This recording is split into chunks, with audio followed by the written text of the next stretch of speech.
a todos, ¿cómo les va? Bienvenidos. Arrancamos una nueva semana aquí acompañándote. Hoy vamos a arrancar con una historia terrible, una historia verdaderamente macabra. Es una historia de amor que terminó de la manera menos pensada, un múltiple crimen y un gran misterio que todavía no tiene demasiada data, ¿no es cierto? ¿Cómo estás, Ricardo? ¿Qué tal? ¿Cómo están? ¿Cómo estás, Mariana? Carolina Curi era una chica de 24 años, santiagueña, hija de una familia poderosa de Santiago del Estero, ya hacia el año 2007-2008. ¿Por qué poderosa? Porque su papá, Carlos Curi, ella, Carolina Curi, Carlos Curi, era muy amigo de Carlos Juárez y de Nina Juárez, gobernadores los dos de la provincia, que fueron gobernadores, obviamente. Mucho tiempo. Sí, mucho tiempo, de la provincia de Santiago del Estero. Claro. Y tenía en su mano, Carlos Curi, el manejo casi absoluto de la obra pública. Mucha guita, mucha plata, vivían en un chalet en la avenida Belgrano, allí en Santiago del Estero 733. Bueno, esa era la familia. El papá Carlos, la mamá Marcelina Vizgarra y la hija Carolina. Vivían también con una señora que hacía las tareas domésticas llamada Betty. Betty. Que empieza a tener un protagonismo en Tiene un la protagonismo historia, esencial con lo que va a pasar después. Bueno, pero el asunto es que Carolina estaba de novia, Carolina 24 años, estaba de novia con un muchacho llamado José Roberto de Yebra Uñates. Un apellido, vamos, para que lo recordemos a lo largo de toda la historia, lo vamos a llamar como lo llamaban allá, Pichi. Le decían Pichi. Bueno, estaba de novia con este Pichi, que era un muchacho de una clase media baja. Él decía que estudiaba Derecho, estudiaba Abogacía.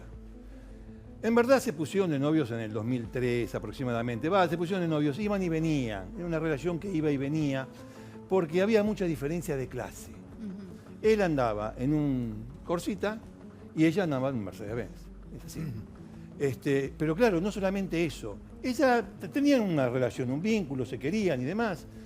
Pero bueno, las amigas de Carolina, que quería estudiar ingeniería en computación, fíjate vos, ingeniería en computación, también teatro, como los adolescentes tenían múltiples intereses, y ella los podía realizar porque tenía un respaldo económico muy importante, claro, pero no los quería realizar acá, sino en Buenos Aires. Si en algún momento yo me voy a Buenos Aires y en Buenos Aires, bueno, desarrollo todas mis potencialidades. Voy a estudiar ingeniería en computación, voy a estudiar teatro, voy a estudiar mitología griega. Fíjate vos, una chica con una mente muy amplia. Bueno, muy bien. Pues estaba de novio con este pibe y Flavia, una amiga, le decía, escuchame una cosa, cuando ustedes van a comer pizza, ¿quién paga? ¿Cómo me haces esa pregunta? Le respondía Carolina a su amiga Flavia. ¿Quién paga? ¿Por qué me dice? Te digo en serio, ¿quién paga? Y pago yo. Cuando salen al teatro o a ver una película en el cine, ¿quién paga? Pago yo. Bueno, pero está bien, había tanta diferencia, ¿no? Había en diferencia. cuanto a las posibilidades de cada uno. Pero le iban metiendo a su círculo de amistades y a No su le familia. gustaba Pichi. No le gustaba Pichi. Tampoco a Carlos y a Marcelina, a los papás de Carolina, no les gustaba el pibe. No les gustaba el pibe porque le veían pocas posibilidades a futuro. Es decir, vos te vas a casar con este muchacho y, mirá, te voy a decir directamente, se va a convertir para vos en un lastre. Lo vas a tener que ir arrastrando siempre y vas a tener que solventarle todo. Entonces, ella en algún momento lo hablaba con Pichi, no es que no lo hablara con Pichi. Y él le decía, bueno, mirá, yo hago todo lo posible, estoy estudiando Derecho, y ahí sale otra amiga que le dice a Carolina, ¿ves cómo le van poniendo cosas en la cabeza? ¿Verdad, mentira? Es decir, en realidad era así, pero si había un vínculo... de lo que pasó luego, algo de razón tendría. Le decían, ¿dice que estudia Derecho? Sí, no, Pichi estudia Derecho. ¿Vos le viste dar alguna materia? ¿Lo acompañaste alguna vez a la facultad? No te digo que te vaya a mostrar la libreta de calificaciones, pero no le creían alguna vez... que estudiaba. Claro, no le creían, las amigas no le creían. La madre y el padre tampoco le creían, a pesar de que, como era el novio de su hija, lo aceptaban en la casa, sé que quedó a comer en la casa muchas veces y demás. Bueno, pero llegado al año 2007, no me quiero equivocar, 2007, Ella ya estaba, bueno, me voy a Buenos Aires, estaba hablado con la familia, me voy a Buenos Aires y voy a hacer, me voy a alquilar un departamento, nada, la vida aquí en Buenos Aires de una chica con recursos que venía de la provincia. Y voy a estudiar. Entonces se reúne con Pichi y le dice, bueno, mira, ojo, en el 2003, cuando nosotros nos conocimos, yo te había dicho que tenía un proyecto plan, de vida, sí. un plan, exactamente. Y a lo largo de estos años yo te quiero aclarar lo siguiente. Yo este proyecto de vida lo voy a hacer con vos o sin vos. ¿Con qué me refiero con esto? ¿Venís a Buenos Aires? ¿Me acompañás a Buenos Aires? ¿Vamos a hacer una vida en Buenos Aires? Y el pibe le dice, no tengo un mango partido al medio. Yo no, ¿cómo hago para ir? No tengo con qué. Entonces, bueno, a ver. Esa era una cuestión que habíamos hablado de entrada. Si yo me iba a Buenos Aires, vos si venías, bien, y si no venías, mala suerte. Dice, pero escúchame, entonces la relación no es tan firme que digamos, le decía el pibe. Claro, bueno, una discusión entre novios. Él ya 24 años, hay que decirlo, y él 27. O sea, ya no eran chiquilines. Ya no eran chiquilines, eran grandes. Pero yo no te puedo seguir el tren. También considerame a mí, salvo que todos estos años hayan sido, qué sé yo, para vos hayan sido cualquier cosa, una cuestión para divertirte y nada más. Bueno, y ella continuaba con ese tema, dice, yo me voy a ir, yo me voy a ir, yo me voy a ir. Bueno, mira, yo no, la verdad no te puedo seguir, pero no voy a aceptar que se termine la relación. Y no va a aceptar, pero en algún momento yo me voy a Buenos Aires. Eso fue a principios del año 2007. El 17 de marzo del 2007, ella se vuelve a encontrar con él y le insiste con esta postura. En realidad termina la discusión, porque se discutieron, sin ponerse de acuerdo en nada. Ella vuelve a su casa, de 21 a 21:20, piden un delivery y comen pizza en la casa. De papá Carlos, de mamá Marcelina y Beatriz, la empleada. La empleada. Muy bien. Y ella también estaba allí. 21:20 terminan de cenar. A las 22, el Pichi llama, le dice a Carolina que iba a ir. De hecho, se aparece a las 10 de la noche. Y los padres no lo querían ni ver. Entonces, se queda en la planta baja, una casa de 2 plantas. Ella tenía el dormitorio abajo y los padres tenían el dormitorio arriba. Dormían en habitaciones separadas, los papás. O sea, Marcelina dormía, la mamá dormía en una habitación, el papá en otra. Y obviamente tenía la habitación de servicio para Beatriz, en la planta baja. Bueno, llega a las 10 de la noche. Y se pueden hablar en la planta baja, despacio. Los viejos ya se fueron a dormir, la Betty también se fueron a dormir, y qué sé yo, se pueden hablar, a discutir. En realidad lo que hablaron lo sabe solamente Pichi, por lo que va a pasar ahora. Bueno, se pueden hablar, a eso de las 2:30 de la mañana, poco antes, salen de la casa, los dos, ya del 18 de marzo, y se van a un boliche, Los Cabezones. Boliche, digo bien, Santiago, usted lo conocía. Se van a un boliche para continuar la charla. ¿La charla en qué consistía? ¿Qué la quería convencer? Mirá, no me mandés al muere. Sí. Vámonos juntos, yo me la rebusco. No, porque yo sé cómo va a terminar esto. Bueno, en fin. 2:30 de la mañana entran a Los Cabezones. Antes de las 4 de la mañana, 3:30 aproximadamente, bueno, salen. Y él la acompaña de nuevo a la casa y la deja en la casa a Carolina, de la calle Belgrano 733. La deja. Se va para su casa, pero estaba tan caliente por la situación, por lo que había pasado, porque no pudo convencer a su novio y demás. Iba con el auto, 4 de la mañana, choca. Choca, no fue un choque muy importante, él no quedó herido ni nada por el estilo, pero choca con otro auto en una boca calle, choca. Y bueno, el tipo no daba más de la calentura que tenía, se baja del auto, ve que estaba el auto en malas condiciones y qué sé yo. En ese momento llama un amigo y le dice, vení, encárgate de esto porque yo tengo que hacer cosas. De que yo no estaba lejos de su casa, de su casa, Pichi. Llama un amigo para que se haga cargo de los papeles, el tipo empieza a sacar la cédula verde y demás para dársela al otro automovilista. Estaba en esos trámites cuando cae el amigo y el amigo continúa con eso y él se va para la casa. Se va para la casa, entra a la casa y prepara una bolsa. ¿Qué pone en la bolsa? Pone una pistola calibre 22, pone una soga y pone consoladores. Rarísimo. Muy raro, muy raro. Pone pistola, la soga y, bueno, juguetes sexuales. Lo agarra y se lo lleva. ¿A dónde va? Ya eran pasadas las 4 de la mañana, ya después del choque, que venía el amigo, que esto, que la policía, ya eran casi las 5:30 de la mañana. ¿A dónde va? Va a la casa de Carolina, con ese bolso. Llega a la casa de Carolina, lo atiende ella.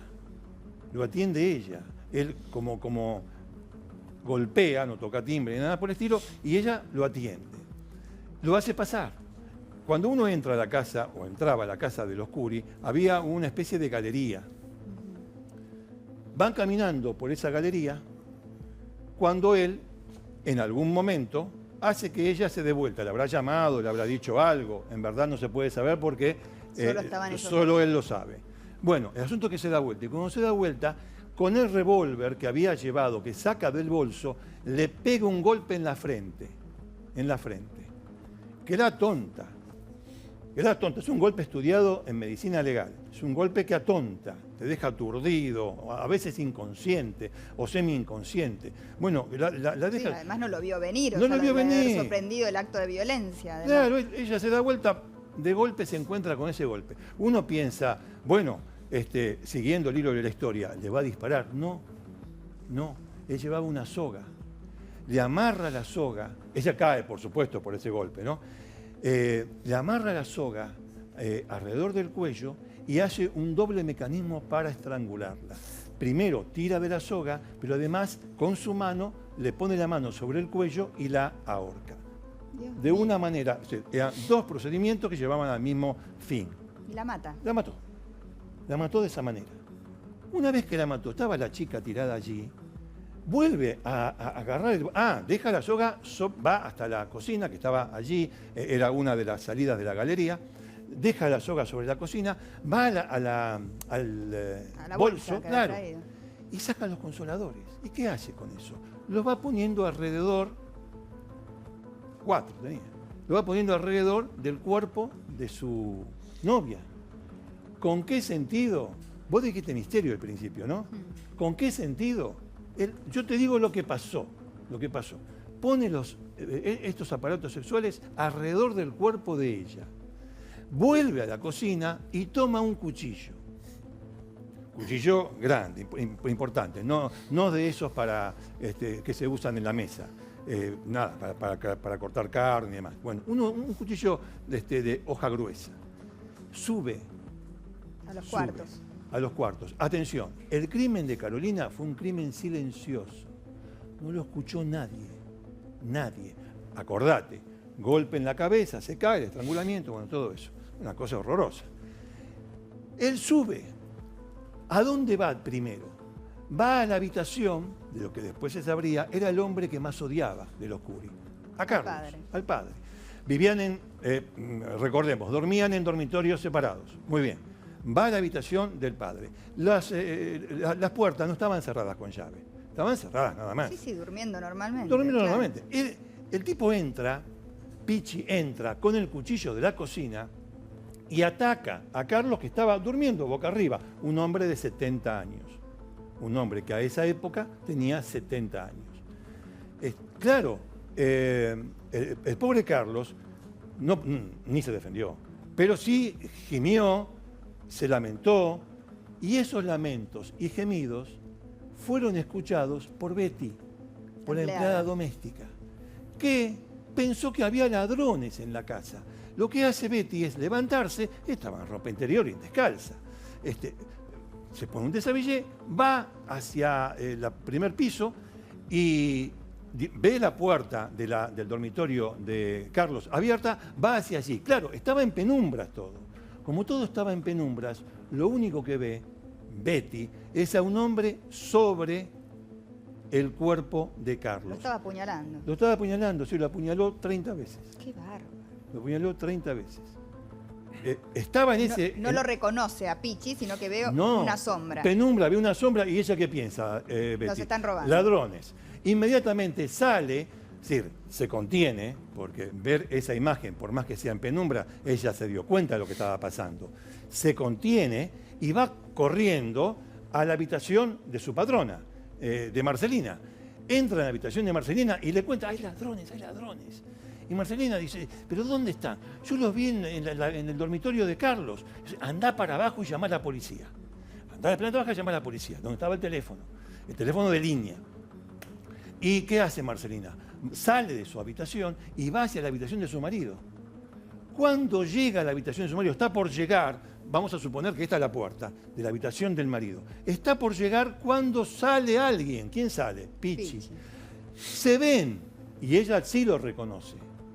Ella sí lo reconoce. En el pasillo sí había luz. Entonces, lo ve y como lo ve, se da media vuelta y sale corriendo a ver quién llegaba primero, porque él también la corría, a ver quién llegaba primero al dormitorio de ella, de Marcelina, para encerrarse.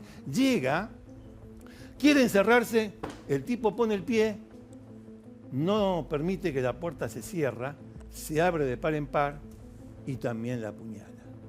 Mientras esto ocurría, ¿qué pasaba con Betty? Porque son dos acciones simultáneas. Esto ocurría en el primer piso, en los dormitorios, pero ¿qué pasaba en la planta baja? Betty agarró el tubo del teléfono para llamar a la policía. No había tono. ¿Por qué? Porque los cables lo había cortado Pichi. O sea, él planeó todo. Lo tenía planeado. Había llevado los elementos, eso que comentábamos antes. ¿Qué hace desesperada? Sale de acá. Ah, y lo ve el cuerpo de... claro. Lo ve. Estaba el cuerpo de Carolina. De Carolina. Entonces, la mujer desesperada sale como estaba a la calle. Ahí en la misma cuadra había un kiosco que eran las casi 6 de la mañana. Claro. Atención, ya estaba abierto. Se va desesperada hacia ahí y le dice al kiosquero, llame a la policía que nos están robando. Claro, ella quedó con la idea de que ella nunca lo vio a Pichi. Nunca lo vio a Pichi. Betty. Bueno, llega y le dice al kiosquero, por favor, llame a la policía. El hombre la ve de esa manera, dice, nos están robando, no se haga problema, señora, ya llamo, no se haga problema. Ella como que no sabía bien qué hacer, y bueno, hasta que advierte que estaba prácticamente en ropa interior, vuelve hacia la casa, y cuando vuelve hacia la casa son esas cosas que se dan, uno a veces dice, no, esto debe ser sin servicio. Tenía que ser así. Venía un ciclomotor con 2 policías. Le hace seña a los policías desesperada. Los policías paran, obviamente. En un ciclomotor, 6 de la mañana aproximadamente, 6 y pico.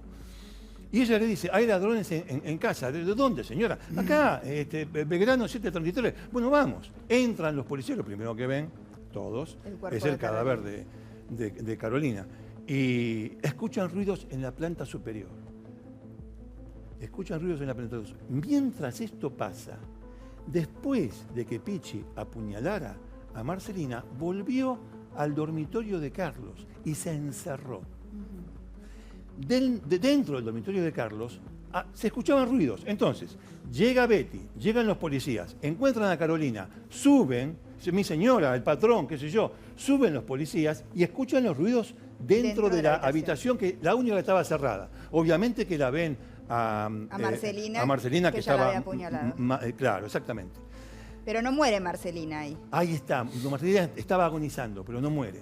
Bueno, pero ¿los ruidos de dónde venían? ¿De ahí? No, venían de la habitación de Carlos. Y los policías van para allá. Y de adentro escuchan, mátenme.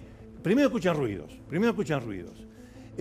Y los tipos le dicen, quien esté adentro, abra. Bueno, los tipos lo combinan a que abra la puerta del dormitorio. Cuando en ese momento se escucha un tiro. Cuando se escucha el tiro, los policías a la patada limpia rompen la puerta y entran. Pero el asunto fue, el tiro se había disparado el propio Pichi, pero de una manera muy particular. Mirá, me saco los anteojos porque tienen que ver con el ojo. Se lo había disparado, uno dice, bueno, se quería matar, acá, bueno, es sabido. No, se lo había disparado así. Sobre el arco superciliar. Ajá. Raro, muy raro. Por lo menos, ya vamos a ver con el profesor. Pero se pega el tiro así. Sí. Entonces, la bala le rompe el arco superciliar, le afecta al ojo claramente y queda depositada sobre el pómulo. Ajá. No lo mata. No. Pichi queda vivo. herido de esa manera por él mismo, con el revólver calibre 22 que había llevado. Se tira así, muy raro. Bueno, los policías lo agarran. Ahí también dice, mátenme, qué sé yo. Y bueno, vienen las ambulancias ya desde mañana, del 18 de marzo del 2007, y llevan, a ver, había 2 personas que estaban muertas, Carolina Y el padre. y el papá. Pero a pesar de las puñaladas recibidas, Marcelina estaba con vida. Y Marcelina todavía podía hablar, a pesar del ataque recibido. Marcelina no dudó en señalar a Pichi como el autor de esta masacre. Obviamente, lo declaró siempre lo declaró en el hospital. Luego muere ella, ¿no? Muere como consecuencia de las puñaladas. A los 40 días. Sí. Después de haber dicho 3 veces que había sido el novio de su hija quien los había matado. Es más, hasta reproduce una expresión que usa Pichi cuando la corría a ella, que había entrado al dormitorio y no le permitió cerrar la puerta. A vos también te voy a matar, con un lenguaje más soez. A vos también te voy a matar. Reproduce hasta eso. Lamentablemente, después de esos 40 días, Marcelina no pudo sobrevivir y también murió. 3 muertes. Qué bárbaro. Él está en este Él momento... está preso, le dieron perpetua por esto. Creo que la confirmaron, ya te digo porque lo tengo acá en el final, sí, en abril del año 2012 la Corte Suprema le confirmó la sentencia. Él siempre sostuvo otra cosa, ¿no? Que lo que había pasado era que había ladrones, dijo, nunca se hizo cargo. No, él no se hacía cargo de lo que pasó, lo que pasa es que los elementos, las pruebas eran más que evidentes, pero y sobre todo el señalamiento. El disparo, ¿no? él dice que el disparo se lo dio él mismo. Él sobre el disparo, mátenme, sí, que se quería suicidar, sí. Se quería suicidar. Sí, se quería suicidar. Ah, porque yo Ahora, tenía pues, entendido que él dijo que habían entrado extraño. ladrones, que lo habían disparado, quiso inventar todo un cuento. En verdad dio, si mal no recuerdo, 3 versiones sobre este hecho. Una de ellas fue esa, de los ladrones. Después dijo que se disparó él. Sí, nada lo pudo sostener. Y después no habló más. En realidad, Mariana Sí. y Ricardo le dio positivo en la mano el recibo de disparo, El recibo de disparo. O sea, plomo, que era válido, obvio que- antimonio. aparte no había otra persona. Así que Y te tenía cuento ser que él. se disparó 3 veces en realidad. Lo que pasa es que se trataba de un revólver, como decía Ricardo, un revólver viejo, está en muy malas condiciones y con la munición húmeda. Entonces él gatilla 3 veces, porque en realidad son 3 cartuchos percutidos, pero en uno sale, se efectiviza el disparo que como... Qué raro cómo se dio el disparo. Sí, intentando seguramente, lo que está muy claro acá, que la lectura que uno tiene en el escenario, que está todo planificado para cometer un homicidio más, a llevar a todos a la muerte. Y si nosotros tuviéramos que hacer una interpretación de cómo se ve la víctima con todos estos juguetes sexuales, evidentemente lo que procura es denostar a la víctima. Seguro. Sin ninguna duda. Te Humillarlo. digo que es un Humillación, caso que ¿no? estudiamos en la facultad en la Universidad de la Concagua, los psicólogos han opinado sobre eso y es como, a ver, con todo respeto lo digo esto por la víctima que está sin vida, es como si la trataran de ninfómana a la Exacto. víctima, ¿está claro? Lo que se busca es denostar a la víctima, esa es la simbología Y de uno los juguetes se pregunta sexuales. qué es de la vida de Pichi ahora, ¿no? Este hombre que está con una perpetua.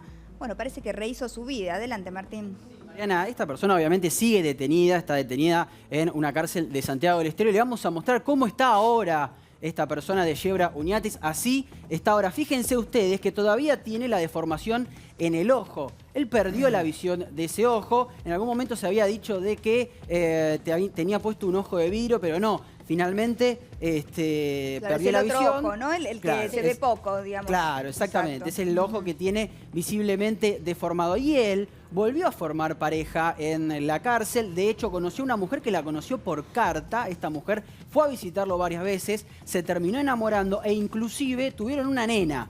Tuvieron una hija que actualmente tiene 1 año y medio. Ahora, en los últimos años y en los últimos meses estuvo haciendo pedidos de Yebra Uñates. Esta persona que, como recién contaba Ricardo, está condenado y que fue absolutamente confirmada esa condena. ¿Qué pidió? ¿Qué estuvo pidiendo en la cárcel este hombre? Bueno, pidió que lo dejen ir a rendir a la universidad. ¿Por qué? Él está estudiando abogacía, ya tiene prácticamente hecha... Pero el ¿desde cin- cuándo estudia abogacía? ¿Viste? 20 años estudiando Claro, abogacía. lo que pasa es que cuando me explicaban que cuando que él queda detenido, obviamente se interrumpió el hecho de ir a clase permanentemente, entonces tuvo que ir rindiendo materias libres. Entonces, lo que hacían obviamente los profesores era ir a la universidad darle clases en la universidad y también tomarle examen ahí. Bueno, él pidió que no quería dar más exámenes en la universidad, sino en la cárcel, sino que quería ir a la universidad, quería que lo trasladen para dar los exámenes ahí. Solicitó también que lo cambien de pabellón, porque no le gustaba a la gente con la cual estaba en la cárcel de Santiago del Estero. Se la bancó un tiempo, estuvo dando vueltas, y cuando finalmente decidieron que quede en uno de esos pabellones, dijo, no, esta gente no me gusta, quiero que me cambien de pabellón, y finalmente se lo concedieron, lo cambiaron. Y otro de los pedidos que hizo es que no requisen a su hija y a su mujer, o por lo menos que las requisas, que los requerimientos para ingresar a Oro sean menores. ¿Por qué? Porque no le gustaba lo que le contaba a su mujer, que cada vez que se encontraba, que lo iban a visitar, le decían que lo habían revisado mucho, y pidió, mediante un habeas corpus, de que no lo revisen tanto, de que no sean tan difícil el hecho de ir a visitarlo a él. Como les decía, está estudiando abogacía, 50% tiene de la carrera hecha esta persona, que nunca, pero nunca admitió, como decía Ricardo, lo que hizo. Nunca terminó admitiendo que fue él la persona que terminó matando a estas 3 personas. Él siempre dijo, como también contaba recién Ricardo, que en realidad había sido un robo, que en realidad no se acordaba lo que había sucedido, que él no se había disparado. Bueno, nunca terminó de confirmar. Increíble, ¿no? Que una mujer se arriesgue sucedido. y se enamore de este hombre que mató a 3 personas, entre ellos. En realidad la revisa mucho, yo quería aclarar eso. Que se relacionan y se terminan enamorando de tipo que... Se llama uno dice, enclitofilia, "Qué es una loco". ¿Qué es eso? enclitofilia, la seducción que generan los criminales. Theodore Robert Bundy, Ricardo lo conoce muy bien, Ted Bundy, se supone autor de 100 femicidios, ahora lo vamos a llamar femicidios, violaciones y femicidios. Tenía un club de admiradoras cuando estaba en la cárcel, club de admiradoras de Ted Bundy. Yo quería aclarar eso de revisan mucho. Se revisa excesivamente, aclaremos que el personal penitenciario es femenino, se revisa mucho porque así es como se introduce la droga a los establecimientos Ahora, penitenciarios. Imagínense cómo, les digo en el léxico, ¿cómo se llama? Entubarse. Sí, claro. Ahora, profe, ¿podemos decir de este hombre que es un femicida, tal Sí, cual claro. responde al tipo, pero digo, también mató al padre?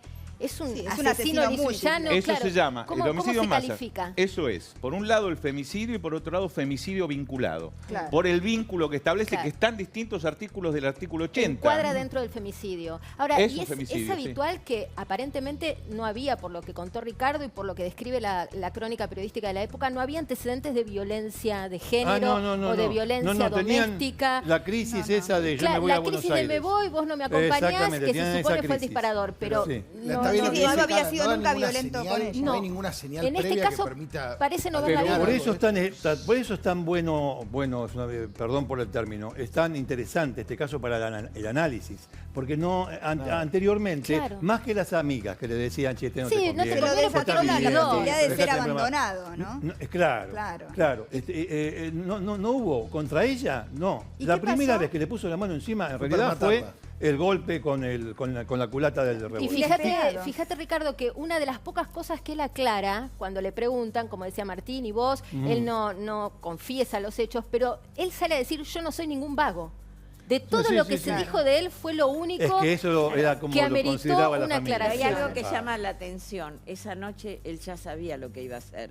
Porque si no, no le hubiera pedido al amigo que vaya a Claro. terminar el trámite Sí, con el claro. auto. Sí, aparte llevó porque el él arma, sí, llevó claro. la Todos los soga. actos Por de eso te digo, planificación. creo que fue con ella, incluso al boliche, como para que la cosa quede tranquila, pero él ya sabía que esa noche le iba a matar. ¿Qué Sí, pasó sí. en la casa? ¿Qué pasó con la casa? Ahí la estamos viendo en pantalla, esa casa que perteneció a esta familia tan poderosa. ¿Qué pasó con esa Esta casa? es la casa Martín? ahora, Mariana, es una casa gigante, como la podemos No, ver, realmente muy grande. Esta casa quedó en la familia Curi, quedó, por lo menos la estuvo administrando, aunque estuvo abandonada durante muchos años luego del crimen por un tío de Carolina Curi, por un hermano de su padre que era dueño también del diario El Liberal, uno de los diarios más importantes que tiene Santiago del Estero. Bueno, finalmente la terminaron vendiendo esa casa. Por lo que pudimos averiguar, la terminaron vendiendo, como suele suceder en la mayoría de estos casos, a un precio muchísimo menor al que en realidad valía esta Aparte, casa. con todos estos Casi crímenes la mitad. adentro. Claro, exactamente. Lo vendieron a casi la mitad esta casa que, insisto, estuvo abandonada durante muchísimos años, donde nadie la habitó, hasta que finalmente la familia Curi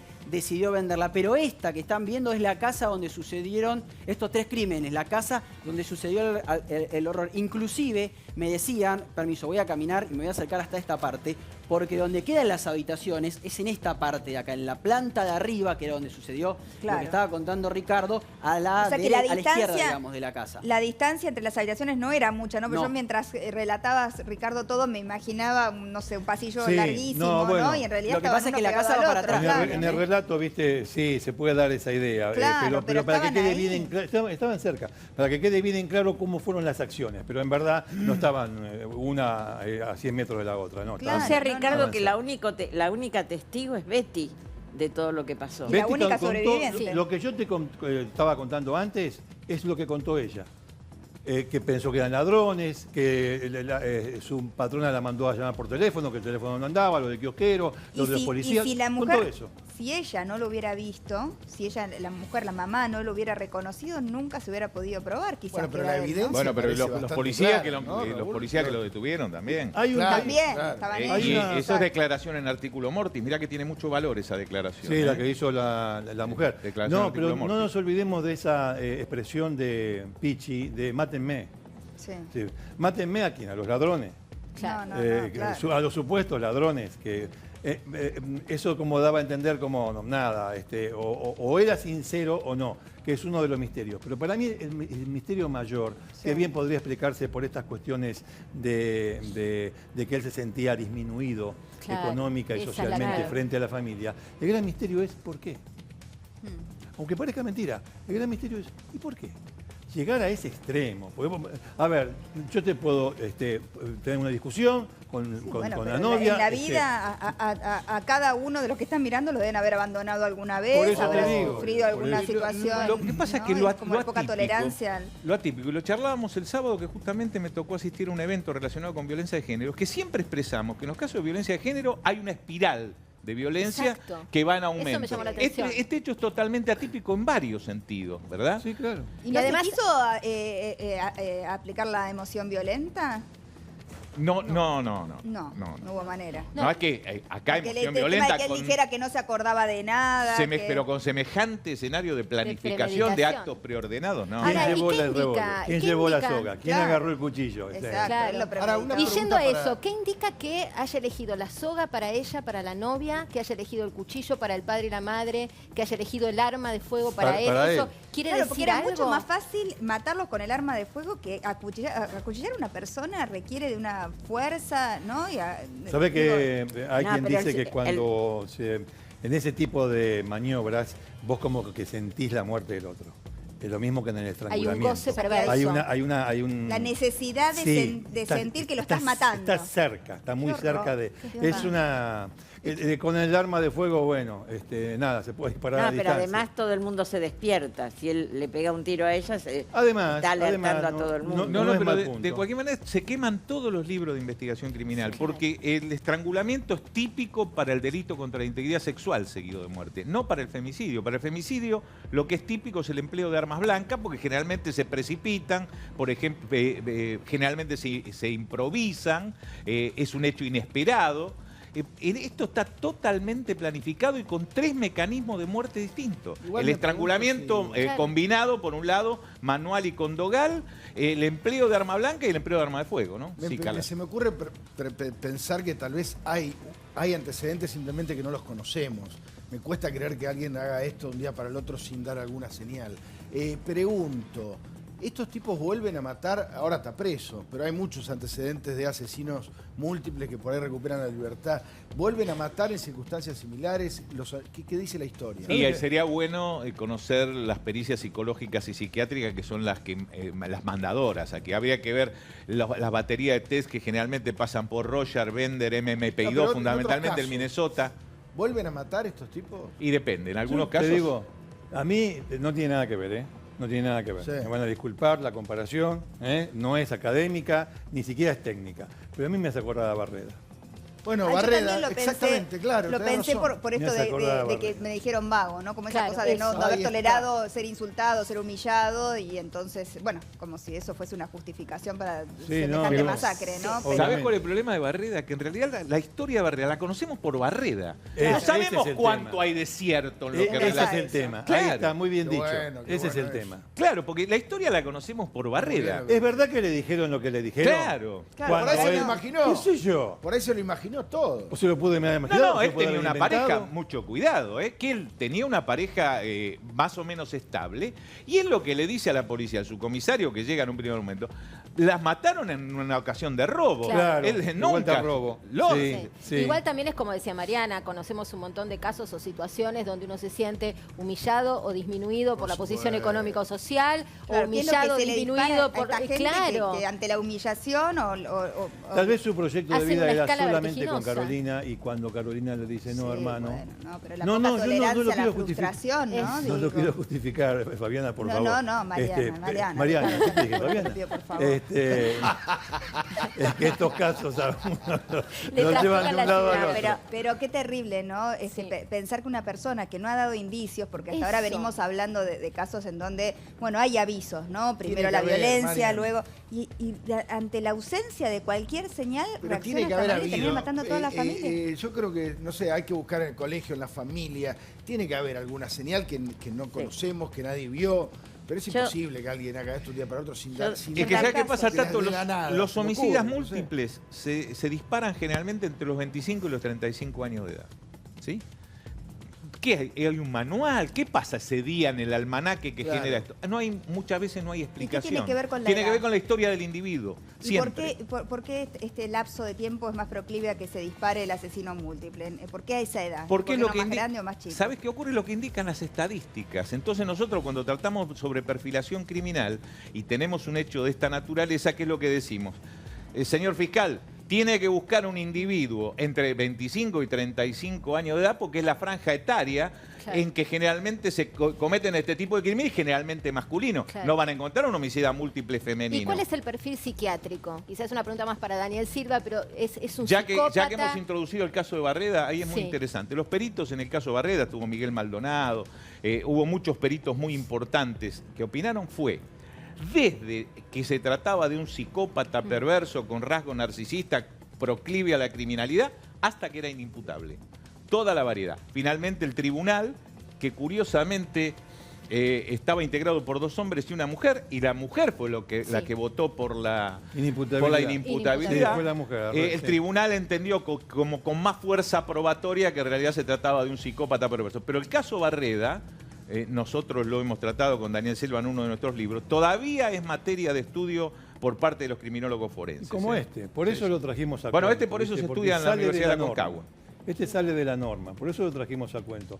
Más allá del horror que implica el ir conociendo todo lo que hizo, hay cuestiones sociales, hay cuestiones personales, hay cuestiones de proyecto de vida. Obviamente que muchas personas pasan por lo mismo y no hacen esto, desde ya. Pero bueno, por eso esto es motivo de estudio. No hay... yo también estoy con lo que dice Tato. Por ahí que hay haber algo que algo. no conocemos, pero por lo que se conoce, Claro. que Hay te una quedás gran- como... Sí, hay una frase de Sherlock Holmes, perdonen los especialistas, esto es más literatura, pero que dice, no hay mayor enigma que aquello que vemos, pero que no podemos explicar. Acá no es que... Un estudio La no es que- Escarlata. no es que no hay una explicación, simplemente que no la tenemos nosotros. Exacto. Algo debe haber pasado en la cabeza de este muchacho, Que tampoco o en la es una vida de este explicación, muchacho para claro, convertirlo en sí, un loco, ¿no? Por eso es interesante conocer, a ver si las opiniones de los psicólogos y las opiniones de los psiquiatras. Lo que pasa es que este tipo de individuos muchas veces no se prestan a las pericias psicológicas y psiquiátricas. Entonces, el enigma se multiplica, porque al no tener una explicación profesional... Claro. Pero por la casuística, ¿pudo haberse dado así repentinamente tipo brote o no? O evidentemente hubo indicios que nadie vio. Hay unos y hay otros. La inmensa mayoría hay indicios. En los que estamos asistiendo, a ver, los tratamos con Mariana en Sí, este siempre piso hay, regularmente. siempre hay. Generalmente es una Sí, espiral hay de algo, violencia. hay algo, Estamos sí. hablando de un femicidio, no es algo diferente. Sí. Y nunca se habló de cómo lo trataban las amigas y los amigos de ella. Si él pudo entrar al círculo de ella, si eso fue No, en Bafari horadando y O un ser víctima de bullying, resentimiento. decís vos. La madre de él declaró y no hizo hincapié en eso. No dijo que haya sido maltratado No. por el círculo social. Pero el padre no, lo lo podía justificó. ver. El padre no lo podía ver. Y al menos las dos amigas Siempre que hay declararon alguna en el juicio. explicación en lo que ha sido su crianza, su pasado. Claro. Sí, Sí, también. Yo digo, entiendo que hay personas que deben nacer genéticamente con algún instinto asesino, pero también los asesinos se construyen socialmente, ¿no es Sí, cierto? sí, Es por una- supuesto. una Sí, yo realidad. soy más proclive a lo último. Exacto. Yo Sí. coincido.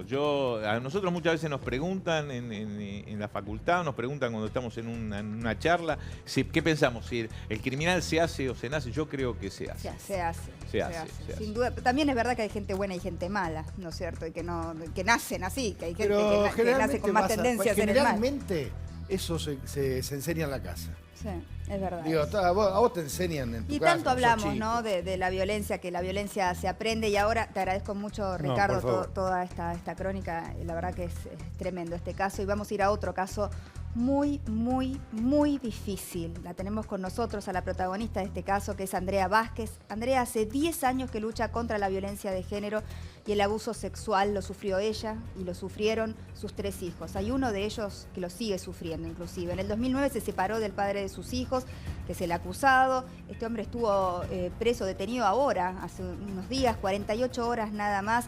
Es un caso que muestra todas las falencias del sistema judicial argentino. Me gustaría que la escuchen a Andrea, que sigue peleando justamente para hacer justicia por su familia y para recuperar también a su hijo. Me acompañan, voy al living, allí está Andrea. Muchas gracias, Andrea, por haber Al venido. contrario. Gracias a vos. Nos saludamos fuera de cámara. Nos volvemos a saludar ahora. Te quiero agradecer. Bueno, primero al felicitarte contrario. por tu valentía, ¿no? Gracias. Porque la verdad que leyendo sobre tu caso, que venimos escuchando hace muchos años, ¿no? Porque la verdad es que todos los años hay novedades. Me doy cuenta la fuerza que tenés para seguir adelante. Es impresionante. Pero para todos aquellos que no conocen el caso, me gustaría empezar desde el principio, ¿no? ¿Cuándo arrancó la violencia en tu casa? Bueno, la violencia fue incrementándose a lo largo del tiempo, pero fue mayor con el nacimiento de los chicos. Mi hijo mayor tiene 18 años, tengo otro de 17 y uno de 10. Con los embarazos empezó a notarse y a ¿Violencia incrementarse. física? Violencia física y psicológica. Y en el embarazo también había violencia sexual hacia mí. Y después, con el nacimiento de los nenes, empezó la violencia hacia ellos, que es la que hace que que que decidas, determines exacto. tomar alguna medida más ¿Cuántas veces radical. pasa esto, ¿no? Que cuando tocan a los hijos es como que uno toma conciencia, ¿no? de lo que está viviendo. Vos sos profesional, sos médica. Soy médica, así es. Él También. También es médico. Él es médico y tiene un instituto que se llama Guisoni, un instituto de fertilidad. es Hace importante partos. hablar, hace partos, ¿no? Ujú. Qué increíble. De las influencias que ha tenido él y la ayuda que ha tenido dentro del Poder Judicial para que todavía esté libre y que las cosas se hayan dado como se dieron, que ahora le vamos a ir contando a la gente. ¿Cuándo empezó la violencia con tus chicos? Decíamos, en el embarazo empezó a notarse, pero ¿cuándo hiciste la primera denuncia? ¿Cuándo te decidiste a ponerle fin a esto? La primera denuncia la hago, yo estaba amamantando a mi hijo más chiquitito, es decir, que era recién nacido, y después de cenar subo a la planta alta para amamantarlo y escucho un ruido muy fuerte. Estaban mis otros 2 chiquitos que tenían 8 y 7 años y escuché un llanto después del ruido. Entonces bajé creyendo que era mi hijo del medio, que estaba más celoso, y no, era mi hijo mayor que estaba en ese momento sentado en el piso y él estaba al lado, parado. Lo veo a mi hijo que le sangraba la boca porque le había pateado una botella mientras tomaba y yo entendía, en el medio de toda la confusión, me pateó la costilla, él decía me pateó la botella.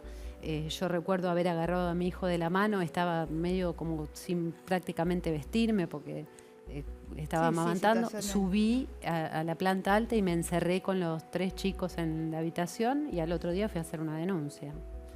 Creo que esa fue una de las primeras y bueno, después me cansé de denunciarlo. Esa denuncia que haces es por violencia física. Sí. Pero después vinieron el tema de los abusos con los chicos. Sí, no, o sea, de esas violencias, que hay 40 denuncias sobre 40 sí, denuncias. violencias terribles, los metía debajo de la ducha de agua fría con la luz apagada. Los chicos se negaban a ir a visitarlos. La justicia me obligó a cumplir con un régimen de visitas con un bebé que no podía defenderse. Ahora vamos, o sea, vos haces la denuncia, se separan. Nos separamos, nos divorciamos. Se divorcian. Y le otorgan a él un régimen de visitas.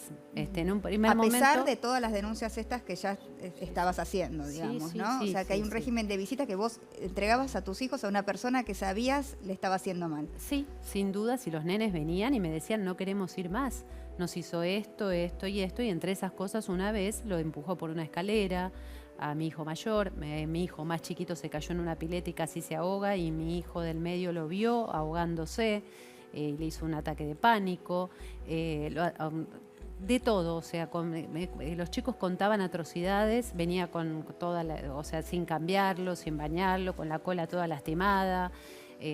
Todo esto lo pasaba en las visitas, que además eran de cumplimiento obligatorio, porque los chicos, por más que se negaran, si yo no iba a las visitas, a mí me ponían una multa de 5.000 pesos por ¿Cómo incumplirlas. puede ser? O sea, vos cuando ibas a la justicia, vos decías, vienen mis hijos, lloran, no quieren ir, vienen lastimados, Y yo te estaba- obligaban a seguir enviándolos a la casa de este hombre. Te sientan en el banquillo del acusado. Entonces, ¿qué pasa? Todo lo que yo decía no era importante, no le daban crédito, pero lo más grave, y creo que es lo que debe, me parece que acá sentar incluso una jurisprudencia y un precedente, es que a los niños y a las niñas no se les cree. Claro.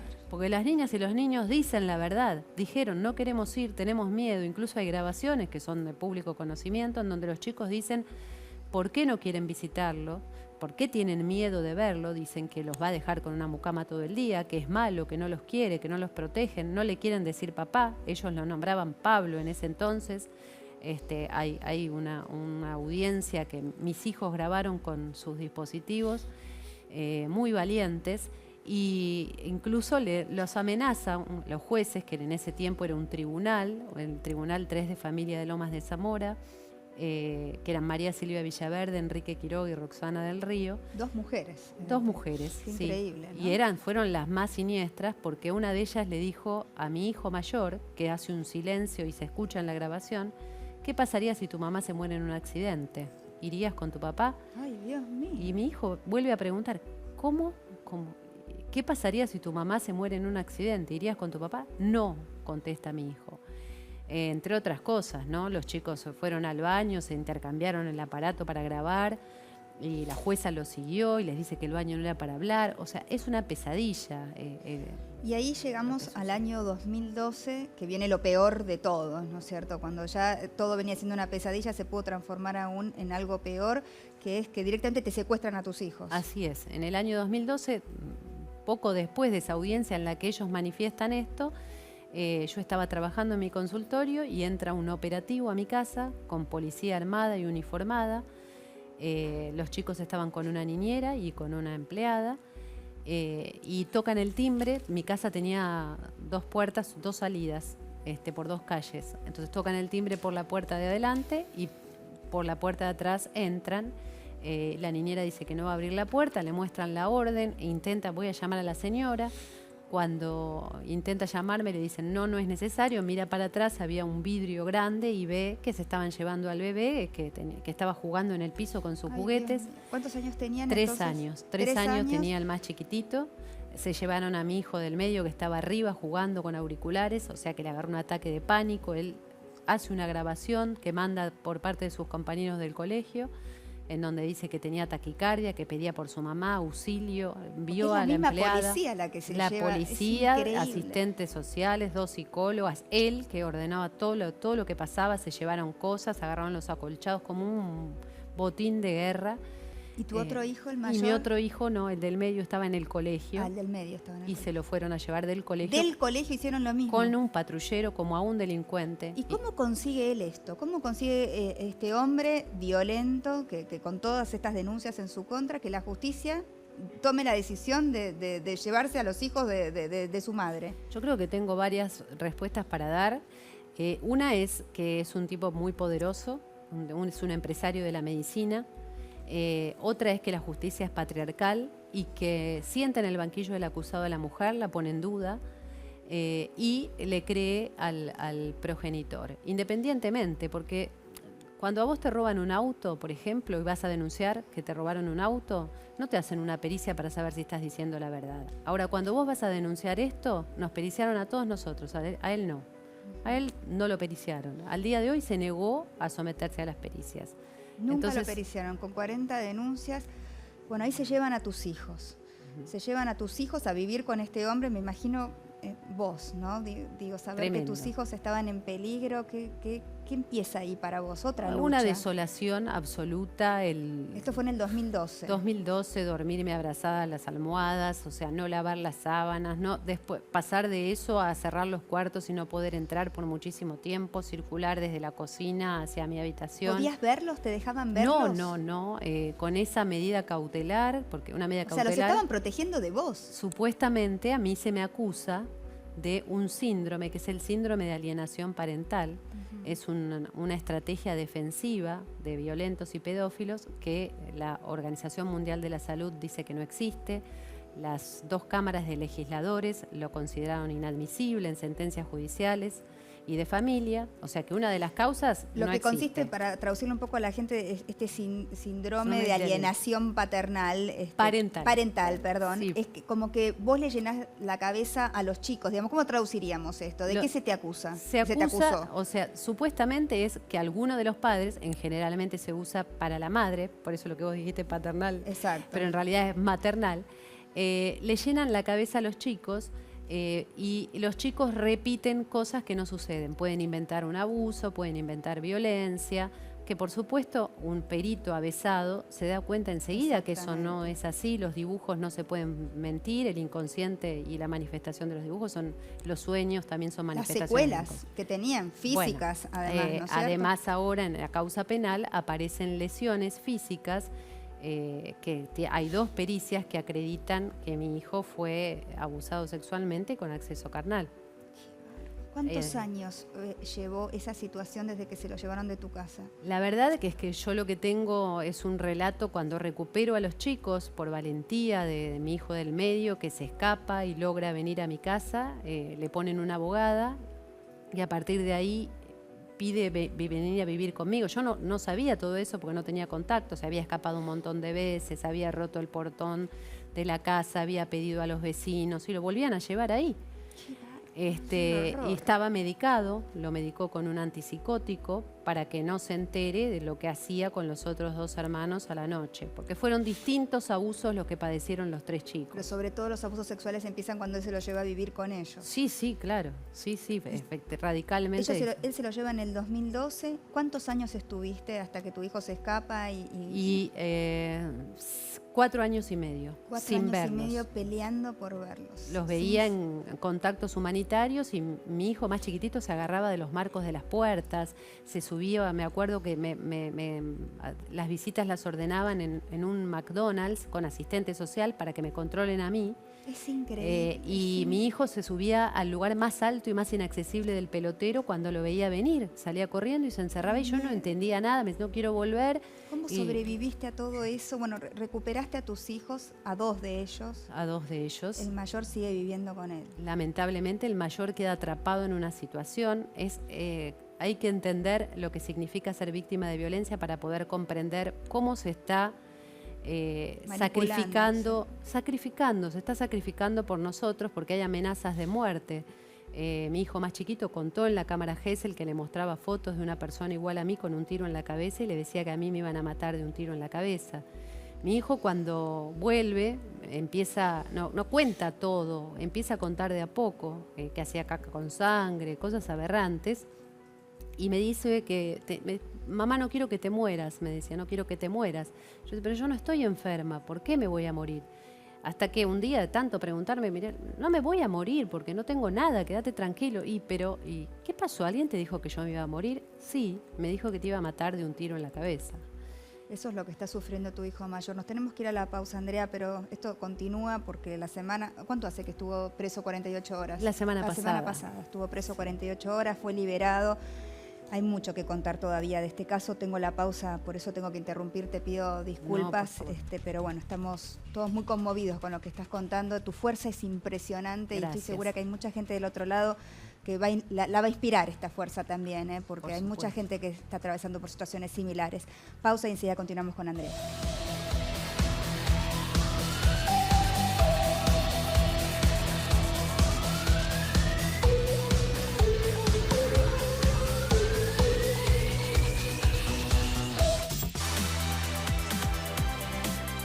Aquí estamos de regreso, estamos con Andrea Vázquez. En el bloque anterior nos empezó a contar, Andrea, el calvario que viene viviendo su ex marido, el padre de sus hijos, quien estuvo preso la semana pasada pero fue liberado hace 10 años, que ejerce violencia de todo tipo con los hijos, con ella. Bueno, es muy difícil lo que hemos hablado recién en el corte. Realmente estoy muy conmovida con todo lo que tiene todavía para contar Andrea.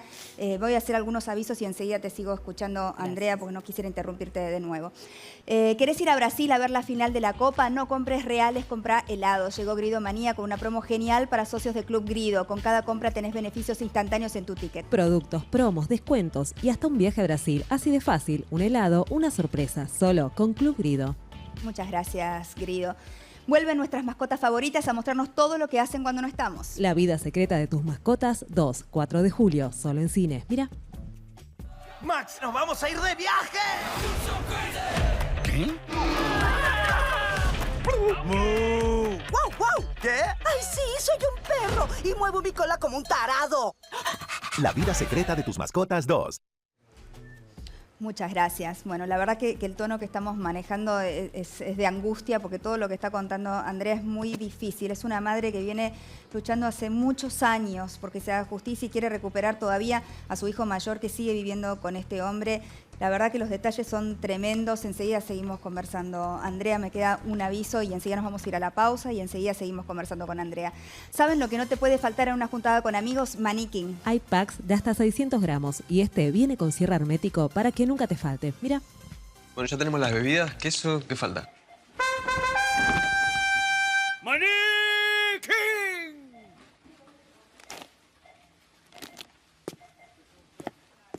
Maní King. Hay juntada, hay maní. Muchas gracias. Bueno, nos vamos a ir a una pausa. Enseguida continuamos con Andrea Vázquez, esta madre valiente, muy fuerte. Ella me decía recién, ¿cómo no serlo cuando son tus hijos, ¿no? Cuando son ellos los que están sufriendo? Pero bueno, lo que has soportado y lo que estás soportando es muy fuerte. Una pausa y enseguida te seguimos contando.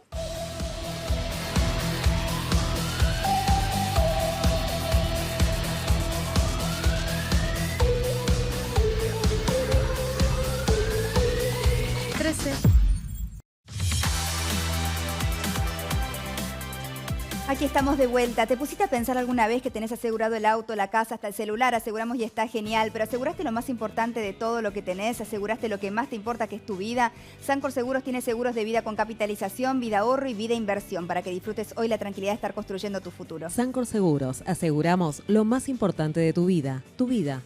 Muchas gracias, Sancor Seguros. Estamos con Andrea Vázquez, enseguida vamos a seguir conversando con ella. Más te escucho, Andrea, más admiro tu fuerza y más te quiero apoyar en esta lucha por la justicia, porque se haga justicia en la situación de tus hijos y porque recuperes a tu hijo. Ahora vamos a seguir contando esta historia que es tremenda y tan real.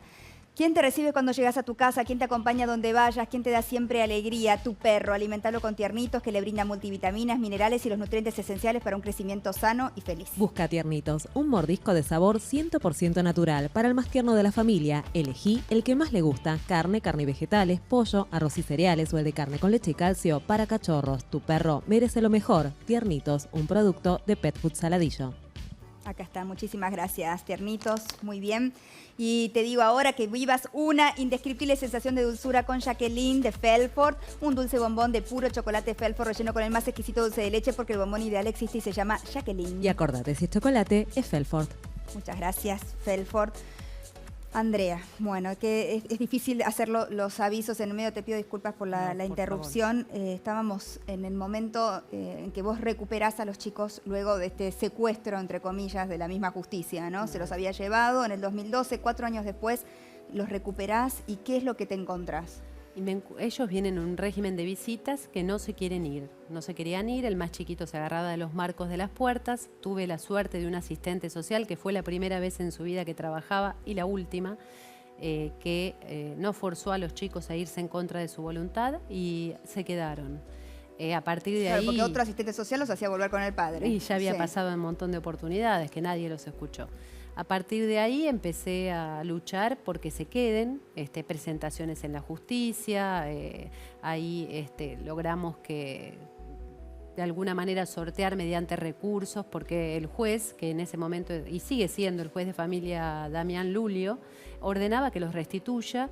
Los chicos fueron a una audiencia y explicaron: no queremos volver porque somos maltratados, porque nos pegan. Los tres. En ese momento eran los tres. El mayor decidió volver, hostigado permanentemente con el celular por el progenitor y con la abogada del niño, que era Cristina Menéndez, que después declaró como testigo del imputado. O sea, eso es evidente que ahí... ¿Cuándo te das cuenta del tema de los abusos sexuales? Ellos empiezan la mayoría de los casos es así, cuentan muy de a poco. El más chiquito empezó a decirme que él hacía caca con sangre y yo le dije que bueno, que me mostrara, y entonces, como médica, me preocupé, digo, ¿pero cómo? Y entonces el hermano mayor, el del medio, decía: sí, es verdad, un montón de veces hacía caca con sangre. Y yo decía: ¿pero cómo puede ser? Bueno, avísame. Entonces un día me dice: vení, mamá, hice caca con sangre. Entro al baño, voy a mirar y no había sangre, no había nada. Le digo: no, pero no hay nada, pero vos te lastimaste, le digo, te lastimaste la cola, ¿te pasa algo? Entonces le digo: ¿querés que te revise? Y claro, él lo que quería era que yo lo vea, y cuando lo veo... creo que me morí porque vi algo espantoso, indescriptible y no sabía ni cómo reaccionar. Y él me miró y me dijo: ¿te das cuenta lo que me hicieron? Ay, Dios mío. Y yo realmente no tenía qué contestar, no sabía qué decir. Vos hasta ese momento eso no lo imaginabas. No. Sabías de la violencia. No, me venía diciendo cosas horribles de a poco, que una vez el padre le había mostrado el pito y yo decía: ¿pero en qué circunstancia estaba haciendo pis? No entendía, que una vez le había tirado un líquido blanco. Así de a poco me iba diciendo cosas cada vez más atroces, hasta que, como la causa no avanzaba, yo me quedaba sin fiscal permanentemente, porque las excusaciones y recusaciones eran por haber sido pacientes, ellas o sus maridos, si eran fiscales mujeres, y si eran fiscales varones, las mujeres, debía haberse hecho procedimientos de fertilidad con este sujeto. La última fiscal... O sea, gente que había sido paciente lo ayudaba en la justicia. Y tenía un montón de gente duda. Conocida, porque si no, no hay explicación de cómo... Ahora, ¿por qué? Porque el gran tema acá es que, bueno, él estuvo preso hace una semana y quedó libre. Esto es un tema, porque ¿por qué quedó libre un hombre que tiene tanta prueba en su contra? ¿No es cierto? Así es. Porque ellos, los chicos, declararon en cámara Gesell, Primero todo. fue una cámara Gesell, mi hijo contó que le mostraba pornografía infantil, incluso contó qué es lo que veía, había niños que se las mostraba y que le obligaba a ver pornografía, y contó absolutamente con lujo de detalles qué es lo que le hacía. O sea que eso inmediatamente, en ese momento, si era Juan Pérez, en ese momento lo tendrán que haber detenido y allanado la casa. Y sin embargo, él siguió viviendo con tu hijo más grande. Que era lo que a mí me preocupaba. Con la primer pericia que yo tengo, en donde se acreditan las lesiones que tiene mi hijo, voy al organismo de niñez de la provincia y solicito una medida de abrigo. Esa medida de abrigo sí se ordena, pero no se ejecuta, porque mi hijo tenía 17 años y cuando van supuestamente a sacarlo, porque determinan que hay un peligro cierto, real e inminente, mi hijo estaba encerrado bajo llave, no podía abrir la puerta, tuvo que llamar al progenitor y el progenitor estaba presente cuando le hicieron las preguntas de si iba a podía... decir si estaba el padre ahí y él estaba amenazado, ¿qué iba a contar? Y bueno, por eso digo que quien hizo ese procedimiento es un desastre y el Estado es responsable y es garante del cumplimiento de las convenciones y Tu tratados. hijo mayor está amenazado en este momento, o sea, vos sabés que él lo amenaza, o sea, Sí. que no es libre de tomar la decisión, ni siquiera con sus 18 años, de poder irse. Por supuesto, no es libre para nada, ni de hablar por teléfono siquiera, de nada.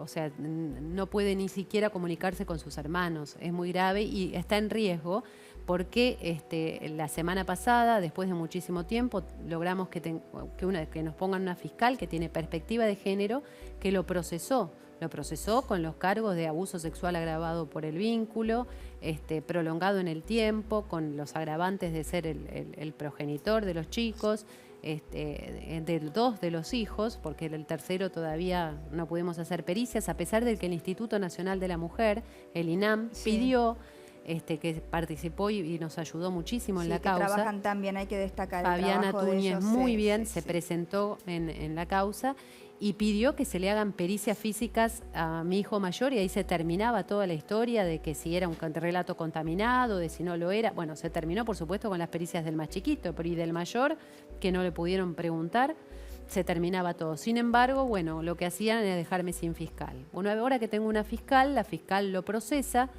y lo manda a detener. Allanan el domicilio la semana anterior. Yo desconozco todo lo que pasó porque lo citaban a un artículo que es el 308, que es en realidad es donde ejerce su defensa, el imputado, pero se niega a declarar. Se puede fugar. Está libre. Claro, exactamente. Aparte vos decís que tiene muchos recursos económicos. Tiene muchos recursos, le denegaron la exhibición de prisión, es decir, que como la expectativa de condena es alta, es de 20 años, eso es un factor a tener en cuenta en el peligro de fuga. Por supuesto, los recursos económicos. Entiendo, la verdad sé que hace tantos años que venís luchando, Andrea, y estás en una situación ya extrema, ¿no? Porque estuvo detenido y ahora está libre y vos sentís que se puede fugar. Querés recuperar a tu hijo mayor que está dentro de este infierno, ¿no? De un infierno, y la verdad que la justicia ha demostrado cometer muchísimos errores en esto. Ya no... Porque ahora las cosas cambiaron, dice todo el mundo, pero todavía no hay respuesta en situaciones que venís acarreando hace 10 años, ¿no? Sí, las cosas no cambiaron porque no hay perspectiva de género, porque no pueden dejar por un habeas corpus a una persona que cometió un delito y que está probado, porque, a ver, estamos de acuerdo, y es lo que yo quiero, que llegue a juicio, porque nadie quiere, y entendemos que es un derecho también, aunque es un imputado y es un pedófilo, pero lo que sea, hay un montón de tiene el pruebas. derecho del debido proceso y de su defensa. Entonces él apela a la exhibición de prisión. Estamos de acuerdo, pero eso no pueden dejar desprotegidas a las víctimas, porque dejarlo en libertad implica dejarnos desprotegidos, porque por más que tenga una perimetral, mi hijo está con él y estamos en riesgo. Terrible. Ese es Tu el hijo tema. que ha pasado por cosas... Atroces. Me enteré que está tomando antidepresivos, esto en la declaración testimonial. Entonces, por supuesto que tengo terror porque ¿qué no es capaz de hacer? Hay muchas cosas que no estamos contando, obviamente, para preservar a los chicos, pero bueno, él ha obligado a ejercer violencia entre hermanos, a ellos mismos, o sea, es muy, muy, muy delicado, realmente es impresionante. Los chicos te quieren preguntar, tenemos poco tiempo. Me impacta mucho tu historia, te lo decía fuera de cámara, y sobre todo apuntaría a estas, no sé si llamarlas debilidades de la justicia, ¿no? Pero entiendo que además debes tener herramientas porque es absolutamente irregular que lo hayan dejado en libertad, que hayan concedido finalmente la exhibición de prisión con la imputación que pesa sobre él. Y por otro lado, vos relatabas que en su momento hablaron del síndrome de alienación parental, que te lo achacaron a vos cuando él alegó el impedimento de contacto. Y eso... Pero no hace falta ni ser abogado, lo googleás y no está aprobado ni por la Organización Mundial de la Salud, ni por las asociaciones de psiquiatría del mundo, ni por los consejos de psicología de la Argentina. Entonces digo, con todo esto, ¿no puedes accionar contra aquellos que no te dan justicia? Y el tema es que sería una cadena interminable de juicios, porque acá participaron tantos actores, peritos, abogadas del niño. Porque hay cosas que no son opinables en la justicia. Sin dudas. Sin dudas. El síndrome de alienación parental no es ilegal, pero siguen hablando de relato contaminado. Andrea, en muchísimos casos. ¿Él se estuvo amenazando estos días después que salió en libertad? Sí, él lo que hizo es violar la perimetral, publicando que yo compraba pericias, que compraba juicios, y además se comunicó con mi hijo más chiquito, que es el que más vulnerable es, porque pasó por todo lo que pasó, pobrecito. A eso iba. Si él viola la perimetral, nos vamos. La policía Fanny, no tiene... Disculpame que nos estamos quedando sin tiempo, Andrea. Quisiera seguir hablando con vos porque realmente hay mucho más todavía para contar. Me gustaría que la próxima vez que estés sentada en este sillón sea para decir que la justicia actúa como tiene que actuar. Ojalá que así sea. Ojalá que nos podamos volver a encontrar muy pronto y que podamos hablar y ir a fondo. Fanny, discúlpame que te interrumpí, con una buena noticia, que sea que la justicia actúe como tiene que ser. Todos lo estamos esperando como sociedad. Les agradezco mucho por estar allí. Gracias, Cher, por la ropa, Valdés. Y me despido, la verdad, con ganas de seguir, porque nos quedó mucho por hablar todavía, Andrea, así que nos vamos a volver a encontrar. Muchísimas gracias, Mariana. Mucha suerte y te felicito. Sos una gran mujer. Muchas gracias.